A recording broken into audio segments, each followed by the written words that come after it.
In today's video, we're going to be reviewing a 2010 Land Rover LR4. Now, the LR4 originates from the Land Rover Discovery, which was first introduced in 1994. The LR3 replaced the Discovery in 2006, and then the LR4 was the fourth iteration of the Discovery and really was basically an updated version of what you got in the LR3.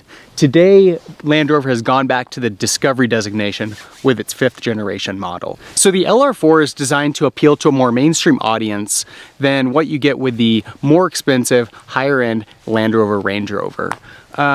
But at the same time, it still carries a lot of the same design cues and really has that same general ambiance that you get with the Range Rover, but for about $30,000 less.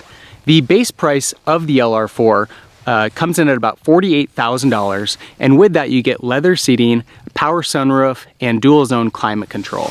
The other nice thing about the LR4 is that it's got a third row seat with seating for 7 compared to the Range Rover, which only has seating for 5. And so it does give you that option to be able to carry more passengers, and it can be good if you've got a larger family. Now, the LR4 is offered in either a base configuration or you can upgrade to the HSE package for about $6,000, and that'll include navigation, front park assist, Bluetooth, the optional third row seats, HD radio, auto high beam headlights, and a cold climate package.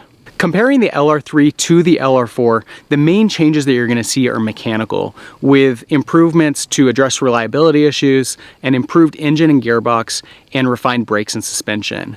In cornering, the LR4 improves the rating from 0.71G to a 0.78, which is a lot more on par with its German rivals. Other improvements include major interior upgrades, a more luxurious and modern interior, and new tech and luxury features. On the exterior of the vehicle, you'll notice updated headlights, an updated grille, and new front and rear bumpers. Now, for 2010, the LR4 was offered with a single Jaguar-sourced 5-liter 8-cylinder engine with 375 horsepower, which was a 25% improvement in horsepower over the LR3. So that's a really major change that you got. That engine also offers 375 pound-feet of torque, a 0 to 60 time of 6.5 seconds, which is very respectable for a vehicle that weighs as much as this does, and a mile per gallon rating of 12 in the city and 17 miles per gallon on the highway. Now, newer versions of the LR4 are offered with a supercharged 6-cylinder, which has a slight improvement in the fuel economy. So design-wise, the LR4 is very distinct from the Range Rover, but at the same time, there are a number of design elements that carry over between the two vehicles that tie them together. That's most obvious with the front grille and headlights here, which really mimic what you see on the Range Rover. Likewise, this little grille on the side is very similar to what you get on the Range Rover. And just in general, kind of the way that the corners round off and some of the little creases that you see in the sheet metal are very similar to what you get on the Range Rover. But at the same time, it has a very distinct look. It's a much taller, more slender vehicle compared to the kind of more boxy, lower Range Rover design.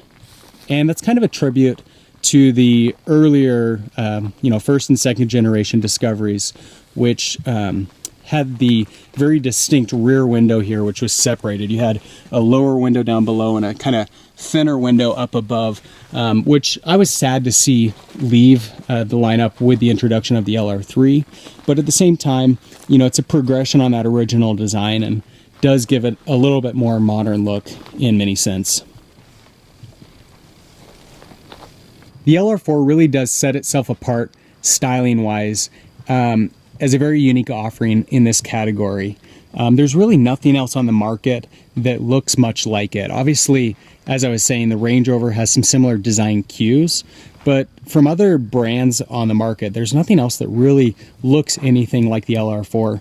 And you've got to appreciate the fact that they're so unconventional in that sense. It's got a very European look. It's got a very British look to it. Now, looking at the interior of the LR4, you start to question why the Range Rover has a $30,000 price tag premium. The design and attention to detail in the LR4 is on par with what you get from the Range Rover, just in terms of the quality of materials and the number of options that you have. It's got a really nice, clean, modern Land Rover feel to it. One of the really cool features on the LR4 at least this model of the LR4, is that it's got triple skylights. So you've got one here in the front seat, you've got one above the middle seat, and then you got one above the third row seat. And so it brings a lot of natural light into the vehicle, and it really just creates a cool environment within the LR4. Now, without going into too much detail, you'll see that there are a number of buttons inside this vehicle which indicate a lot of features, a lot of options. This whole dial right here is for all the off-road features. So you've got the air suspension to raise and lower the vehicle. You've got hill descent control. This little knob you can adjust for different driving conditions depending on the type of terrain that you're driving in. So it's loaded with features in that sense. You got heated seats. The vehicle has a really nice high quality sound system. It's a Harman Kardon and has really great characteristics as far as the sound quality.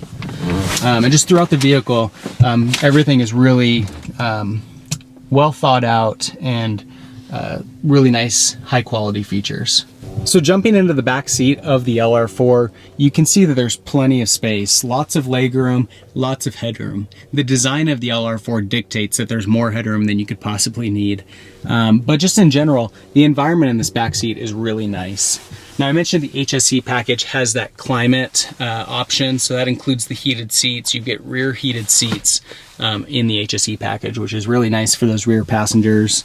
Also, as I mentioned, the LR4 has the third row seat, and while these seats look a little funny, they're designed that way so that they can fold flat into the floor.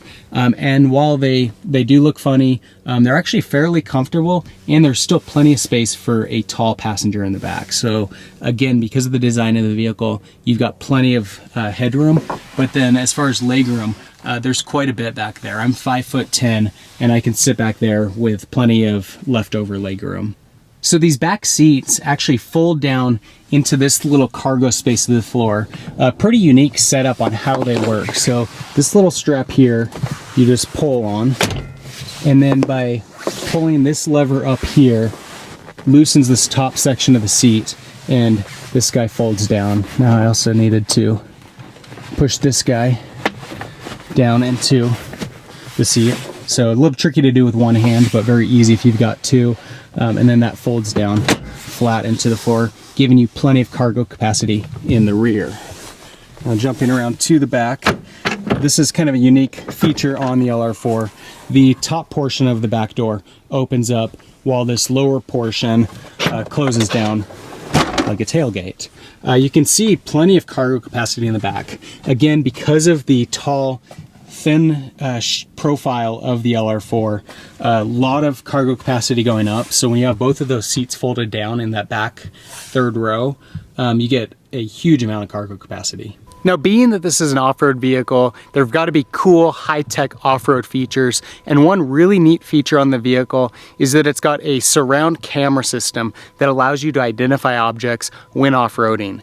The other cool thing about it is that it helps with towing, and it helps with identifying blind spots just for normal day-to-day driving, which can be a really nice safety feature. Now, you'll see that going down here on the bumper, we've got some little hidden cameras. So you've got one here, we got another one here. Jumping around onto the side mirrors, both the passenger and driver side mirror have a camera there, and then going around to the back, just your typical backup camera is here. Now, if we jump into the vehicle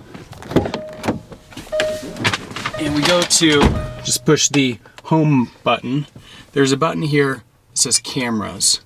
So with that, now we've got views of all those angles of the vehicle. So we've got the driver front, driver passenger, both sides, and then the rear of the vehicle. And if you want to expand any of those images to see a potential obstacle, you can click on the specific image that you want to see and push the enlarge button, and it expands. So you can see here's the driver front wheel, allows you to see those objects. So say you're on a trail and you know there's some rocks over on the driver's side that you're getting close to with the vehicle, you can push that camera and make sure you don't scrape up against the side of the vehicle. So a pretty cool feature for the LR4. Now, when I was in high school, my parents decided to buy a new car, and they came very close to buying a brand new Land Rover Discovery.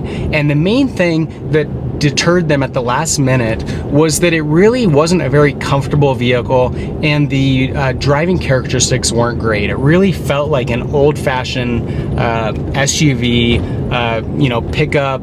It wasn't smooth and collected like a lot of premium sedans are today.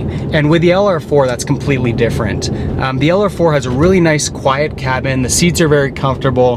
Driving qualities are very good. I wouldn't say that the handling is on par with the likes of the BMW X5 and the Volkswagen Touareg, but the difference is that you get a lot more off-road capability. And then with the tall, slender design that I've been talking about, you get that unique British look, and you get a lot of cargo capacity, but there is some trade-off with that in terms of the handling. That said, I'd still say that the handling is pretty good overall. The other thing is that the steering is very nice. It's got a nice firm feel to it. And just in general, everything about the vehicle really feels like a well-built car. Now, in the premium SUV market, there are a lot of great options out there, and it's hard for any specific vehicle to stick out. But if you're looking for a premium SUV with true off-road capability, the LR4 is definitely an option that you want to consider. So that's a review of the 2010 Land Rover LR4. If you've got any comments or questions, leave them in the section below. For more car videos, subscribe to my channel. In the meantime, thanks for watching.